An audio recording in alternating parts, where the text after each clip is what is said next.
শিলাইদহ রবীন্দ্রনাথ ঠাকুরের এই কুঠিবাড়িতে যাব, কিন্তু অনেক দিন পর আমার এই স্বপ্ন সত্য হলো। রাজশাহী থেকে আজ সকালেই এখানে চলে এসেছি কুঠিবাড়িতে। এখানে এসে সারাদিন ঘোরাঘুরি করলাম, দেখলাম অনেক দর্শনার্থী এখানে এসেছেন, ভিড় করেছেন, খুব ভালো লাগলো সব কিছু দেখে। কিন্তু একটা জিনিস আমার কাছে খুব কীরকম মনে হইতেছিল, আমি জানি এখানে খুব আড়ম্বর করে 25শে বৈশাখ কবিগুরুর জন্মতিথিটা পালন করা হয়, কিন্তু তার মৃত্যু তারিখ অনেকেই জানেন না যে 22শে শ্রাবণ, এবং এখানে কোনো অনুষ্ঠান বা উৎসব করা হয় না।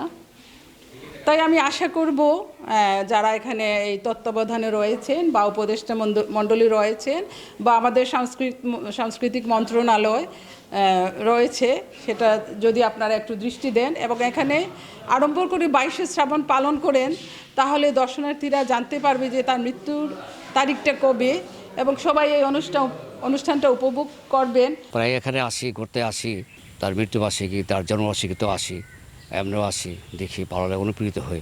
আমার কাছে উনি একজন ভালো কবি, সাহিত্যিক, এবং তার দর্শন সবাই বাংলাদেশের মানুষের কাছে জনপ্রিয়। তো আমি বারবার যখন আসি তখন দেখি যে জন্মবার্ষিকী এবং মৃত্যুবার্ষিকী দুই রকমের হয়। তো জন্মবার্ষিকীটা যেভাবে রাজকীয়ভাবে পালন করা হয়, মৃত্যুবার্ষিকীটা ওইভাবে পালন করা হয় না।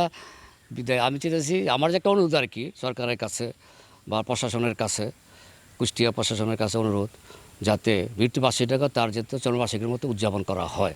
তাহলে দেখা গেল যে অনেক লোক আইসা তার একটা এটা যে বিশাল একটা ব্যাপার। এখানে তো সে আসতো প্রায় 150 বছর আগে দেশে আসছে।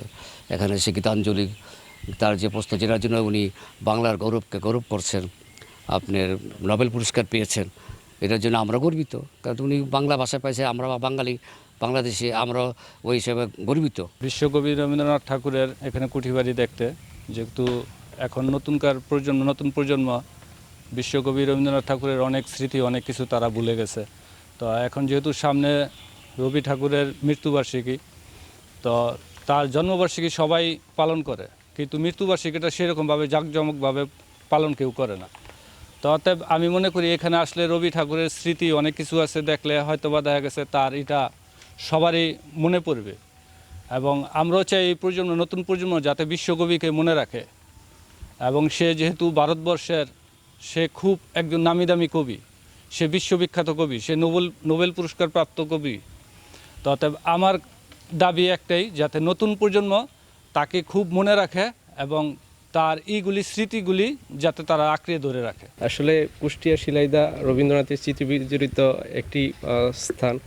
সেটা আসলে আমার মনে হয় না বাংলাদেশের প্রত্যন্ত অঞ্চলে অনেকেই আসলে জানে না।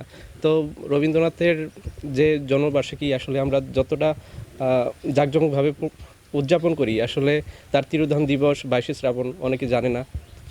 তো সেই হিসেবে এইখানে ওরকম কোনো উপলক্ষ নিয়ে বড় কোনো আয়োজনও হয় না। শ্রাবণ 1433 বিশ্বকবি রবীন্দ্রনাথ ঠাকুরের 85তম প্রয়াণ দিবস উপলক্ষে কবির স্মৃতি বিজড়িত রবীন্দ্র কুঠিবাড়িতে একটি আলোচনা অনুষ্ঠান ও সাংস্কৃতিক অনুষ্ঠানের আয়োজন করা হয়েছে।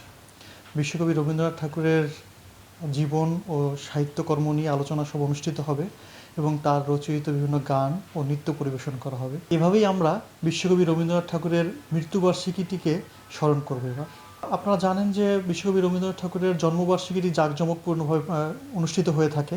এ সময় একটি গ্রামীণ মেলাও অনুষ্ঠিত হয়। বাট এই যে মৃত্যুবার্ষিকীটি, এখানে কোনো গ্রামীণ মেলার কোনো অনুষ্ঠান হবে না। এখানে শুধু তার জীবন ও সাহিত্যকর্ম নিয়ে আলোচনা সভা ও সাংস্কৃতিক অনুষ্ঠান অনুষ্ঠিত হবে। এই অনুষ্ঠানকে ঘিরে আসলে তেমন কোনো নিরাপত্তা শঙ্কা নেই। আপনারা জানেন যে ছোট পরিসরে এখানে একটি অনুষ্ঠান অনুষ্ঠিত হবে। আশা করি আমরা একটি সফল অনুষ্ঠান অনুষ্ঠিত করতে পারব।